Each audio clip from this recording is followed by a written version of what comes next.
हैं ना, आप मुझे दें ना मैं आपको देता हूँ, इस तरह किस्सा हम दोनों के बीच में चीजें सेटल हो गई हैं, ये कॉन्ट्रैक्ट सेटलमेंट होता है। फॉर एग्जाम्पल आपने किसी दुकानदार से चीजें खरीदी, उसी दुकानदार ने आपसे भी चीजें खरीदी हैं, तो आप पहले क्या हुए, आपने पहले चीजें खरीदी, तो आपके लिए वो दुकानदार सप्लायर ऑन क्रेडिट आपने चीजें खरीदी हैं, वो दुकानदार आपके लिए क्या कराएगा?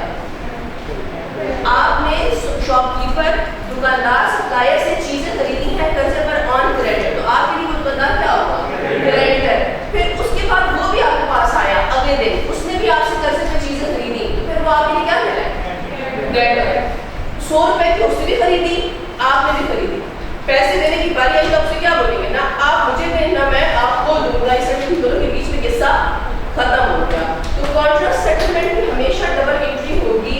किसका किस्सा खत्म हो गया? आपने भी मुझे नहीं देना, मैंने भी आपको नहीं देना, तो मेरी लायबिलिटी खत्म हो गई है। क्रेडिटर डेबिट लायबिलिटी खत्म हो गई 1000 से, और डेटर क्रेडिट 1000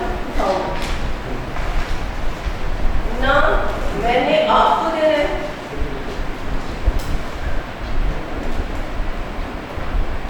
ना आप हमें पैसा। तो कॉन्ट्रैक्ट सेटलमेंट में हमेशा डबल एंट्री होगी, क्रेडिटर डेबिट और डेटर क्रेडिट, यानी मेरी लायबिलिटी का किस्सा भी खत्म हो गया और मेरे डेटर का किस्सा भी खत्म हो गया। तो कॉन्ट्रैक्ट सेटलमेंट की हमेशा डबल एंट्री होगी, डेटर क्रेडिट और क्रेडिटर डेबिट, लायबिलिटी भी खत्म और डेटर भी खत्म हो गया।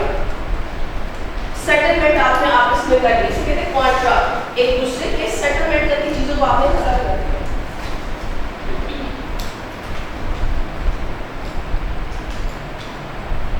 आप नहीं आए 2 दिन, मंडे ट्यूसडे, क्यों?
कैश बुक में क्या रिकॉर्ड करते हैं?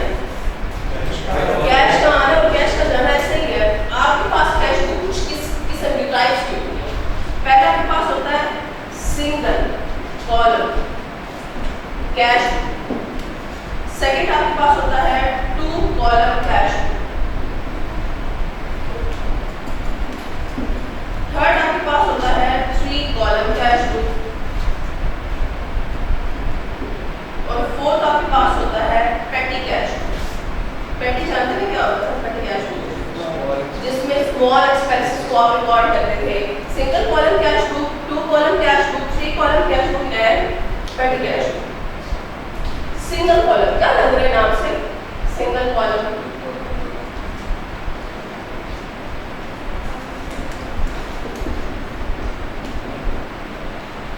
सिंगल कॉलम कैश बुक का मतलब होता है इन 4 में से 3 इसमें कैश भी आता है प्लस बैंक। सिंगल कॉलम का मतलब है just bank, sorry just cash. Single column, single means एक कॉलम सिंगल कॉलम में क्या मतलब हुआ? हम सिंगल कॉलम कैश बुक में जस्ट कैश की बात करते हैं, बैंक की बात नहीं करते। बाकी 2 कॉलम से क्या मतलब होता है? 2 कॉलम मींस एक कॉलम कैश का बनेगा, दूसरा कॉलम बैंक का, और 3 का मतलब है एक कैश कॉलम बनेगा, एक बैंक का कॉलम बनेगा, और तीसरा कॉलम डिस्काउंट्स का बनेगा जो आप पढ़ चुके हैं। सिंगल कॉलम में जस्ट क्या चीज है? कैश। 2 कॉलम में कैश प्लस बैंक, और 3 कॉलम में cash plus bank plus discount. जरा आई एन एग्जांपल नंबर 6 पर, page number 59।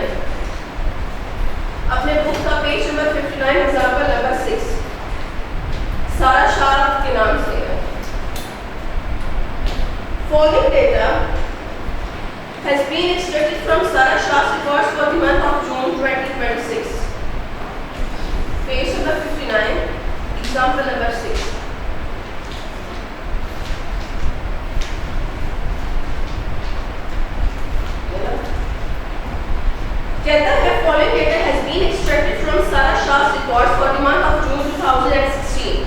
Opening balance of cash. साल के पहले दिन कितना कैश पड़ा हुआ था आपके पास? कैश 12,000. ओपनिंग मींस साल के पहले दिन जो बैलेंस पड़ा हुआ था. Receive cash from Akhtar. आपने अख्तर से कितने रुपीस रिसीव किए? 3800. Paid rent by cash. आपने लेजर्स पढ़े हैं? लेजर्स सिंगल कॉलम बिल्कुल लेजर्स की तरह ही होते हैं, लेजर, लेकिन इसमें जस्ट क्या आएगा? सिंगल कैश आएगा. यहाँ पे आप क्या लिखते थे? डेट, डिस्क्रिप्शन या रेफरेंस याद है कुछ जब करवानी स्टार्ट. यहाँ पर rupees again, date, reference and description और रुपीस. सबसे पहले बताएं कौन सी डेट आ रही है. इस एग्जांपल को देखते हैं. सबसे पहले डेट 1 जून 2016. ओपनिंग बैलेंस हमेशा किस साइड पर आएगा? कैश बाय नेचर एसेट है. एसेट का ओपनिंग हमेशा किस साइड पर आएगा?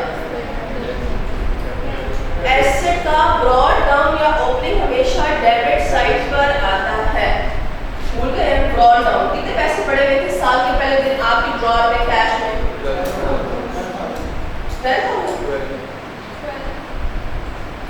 उसके बाद क्या हुआ? 2 जून को मिस्टर अख्तर से आपको पैसे मिले. मिस्टर अख्तर शब्द आपका डेटर होगा. डेटर अख्तर जिसने आपको पैसे दिए. अगेन कैश मिला. डेबिट साइड पे क्रेडिट साइड पे? Debit side. अब आप डेट लिखेंगे, रेफरेंस देंगे डेटर अख्तर. कितने रुपीस मिले? 3800. उसके बाद 3 जून को देखें. Paid rent by cash. आपने कैश अदा किया तो किस साइड पर आएगा? डेबिट, क्रेडिट साइड पर आएगा. कितने रुपीस थे?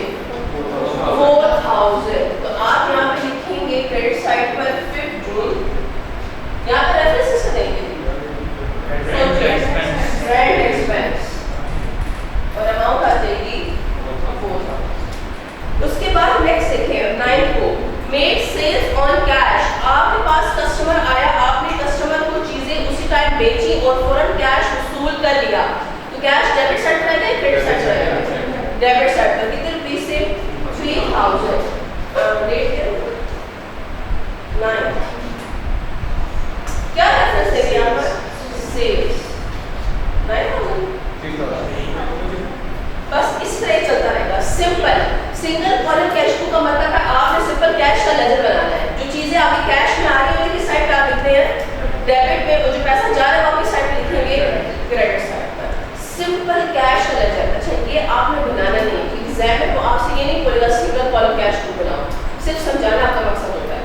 सिर्फ समझाना काफी है. अब आपने बैठ के इसके लेजर एग्जाम में बनाने से नहीं. अब आपको एग्जामिनर कभी भी एग्जाम में ये नहीं बोलेगा चले जी सिंगल कॉलम कैश बुक बनाए. बस आपको पता होना चाहिए सिंगल कॉलम कैश बुक कैसा होता है. बाकी आपको उसको कोई सरकार नहीं है कि बनाना है नहीं बनाना, क्योंकि एग्जाम में आपका सीबी होता है, कंप्यूटर बेस्ड एग्जामिनेशन होता है, एमसीक्यूज होते हैं. एमसीक्यूज का ये तो होने से रहा. क्लियर?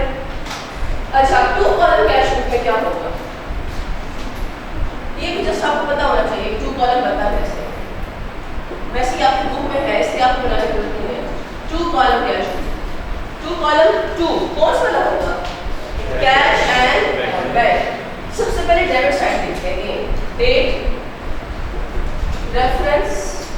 एक कॉलम बनेगा कैश का, दूसरा कॉलम बनेगा बैंक. ऐसे ही है डेबिट साइड पर. क्रेडिट साइड पर आए पहले क्या? Date, reference. एक कॉलम बनेगा कैश का और दूसरा कॉलम बनेगा बैंक. साथ साथ इससे पहले क्या होता था? आप लेजर जब बनाते थे कैश का अलग लेजर बनाते थे और बैंक का अलग लेजर बनाते थे. लेकिन 2 कॉलम कैश बुक में आप क्या करते हैं? कैश एंड बैंक का एक ही लेजर में बना लेते हो. जरा आए एग्जांपल नंबर 7 पर. एग्जांपल नंबर 7 इसी के नीचे है. 2 कॉलम कैश बुक के नीचे एग्जांपल नंबर 7 है. नई trader started business with a capital of 40,000. The amount was paid into the business bank account. Owner आया 40,000 बिजनेस के बैंक में इन्वेस्ट करके चला गया. 1 जुलाई को किस साइड पर लिखेंगे? डेबिट साइड पर. 1 जुलाई. रेफरेंस में क्या लिखेंगे? कैपिटल. किसने पैसे दे गया? कैश में या बैंक? बैंक. तो बैंक के नीचे लिखेंगे 40,000. जरा 2 जुलाई पर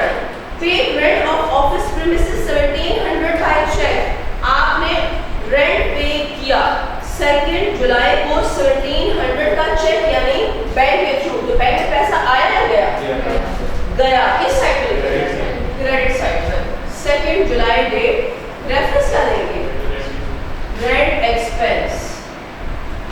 कैश के कॉलम में लिखेंगे या बैंक के कॉलम में, बैंक 1700 चले गए क्रेडिट साइड पर, ऐसा है। 5 जुलाई पर purchase goods worth ₹12,000 on credit from Shahzeb traders, क्या करेंगे इसमें आएगा ट्रू कॉलम क्या चाहिए। आप मिस्टर शाहजेब के पास गए, उससे चीजें कर्जे पे खरीद के लाए, क्या कैश का आना जाना हुआ, तो ये तो ट्रू कॉलम कैश बुक में आ ही नहीं सकता। कैश बुक का मतलब है कैश का आना, कैश का जाना। 5 जुलाई वाले ट्रांजैक्शन में तो आप कर्जे पे ले रहे हैं, तो कर्जे वाली चीज तो यहाँ पे नहीं आ सकती कैश बुक में। 9 जून आएगा, withdrew 1,000 from the bank account for office use, आपने 1000 रुपए बैंक से निकाले ऑफिस यूज के लिए और दराज में रख दिए। जैसे आप अपने एटीएम में जब जाते हैं, एटीएम से पैसे निकालते हैं कि हम से खर्च करेंगे और वहाँ पे पैसे डाल देते हैं, पॉकेट में, जेब में, वॉलेट में, पर्स में, ऐसे ही है। तो बताइए परीक्षा आप बहुत बार कर चुके हैं। 9 जुलाई से क्या करेंगे, बैंक से पैसे चले गए, तो आप लिखेंगे यहाँ पर 9 जुलाई, रेफरेंस क्या देंगे, बैंक, बैंक है कैश, कितने रुपीस बैंक से चले गए, डबल एट की सोचिए ना, बैंक से पैसे चले गए, बैंक क्रेडिट और कैश ना, किसमें पैसे आए, कैश में, तो कैश करके बैंक वाले कॉलम में कैश में रेफरेंस देंगे, और किस में पैसे आ रहे हैं, कैश में, तो कैश में आ रहा है ये डेबिट, तो कैश वाले कॉलम में लिखेंगे 1000। अब यहाँ पे क्या रेफरेंस देंगे, बैंक 9 जुलाई। टू कॉलम कैश बुक में बस आपको ये पता होना चाहिए कि 2 कॉलम होते हैं, एक कैश का और दूसरा बैंक का। चाहे पैसा आ रहा है, जा रहा है, कैश या बैंक है, वो टू कॉलम में एडजस्ट होगा। लेकिन जो आपसे पूछे सिंगल कॉलम कैश बुक में कौन सा कॉलम मिलेगा, तो आप क्या बताएंगे, जस्ट कैश का। सिंगल कॉलम में बैंक का कॉलम नहीं आता। ये बनाने की जरूरत नहीं है, आप एग्जाम में ये नहीं होगा, बस आपको ये पता होना चाहिए टू कॉलम कैश बुक है क्या चीज। कैश एंड बैंक दोनों का साथ साथ कॉलम बन रहा होता है एक ही लेजर में। हालांकि अब तक आप लेजर्स में हर एक चीज का अलग अलग लेजर बनाते थे, कैश का अलग लेजर बनाते थे, बैंक का अलग लेजर बनाते थे, लेकिन इस वाले टॉपिक में टू कॉलम कैश बुक में आप क्या करेंगे, एक ही लेजर में 2 कॉलम्स ऐड हो जाएंगे, cash and bank.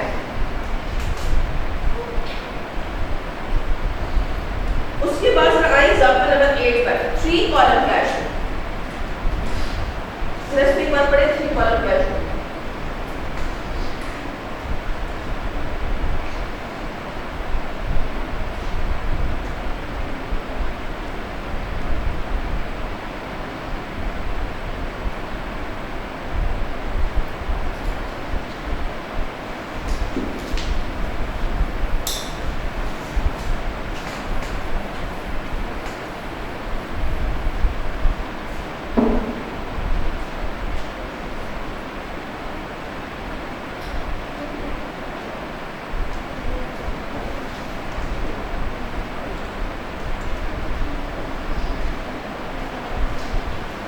Column cash book further 2 books में डिवाइड हो जाती है। पहले वाले को कहते हैं हम कैश रिसीट बुक और सेकंड वाले को हम कहते हैं कैश पेमेंट बुक। जो 3 कॉलम कैश बुक है वो फर्दर 2 बुक्स में डिवाइड हो जाती है, cash receipt book and cash payment book. क्या लग रहा है, रिसीट पैसे का आना है, पैसे का जाना, और पेमेंट मींस पैसे का। पहले इसको करते हैं, ये वाला कैश रिसीट। इसमें आपके पास 3 कॉलम बनेंगे। पहला कौन सा बनेगा, कैश, दूसरा बैंक और तीसरा बनेगा डिस्काउंट। ऐसा है, यहाँ पर डेट आ जाएगी। अब मुझे एक बात बताएं, कैश रिसीट है, आपको पैसा मिल रहा है, 2 किस्म के डिस्काउंट होते हैं, एक डिस्काउंट अलाउड होता है, एक डिस्काउंट रिसीव होता है। जरा सोच बताइए, कॉमन सेंस यूज करिए, यहाँ पे डिस्काउंट अलाउड है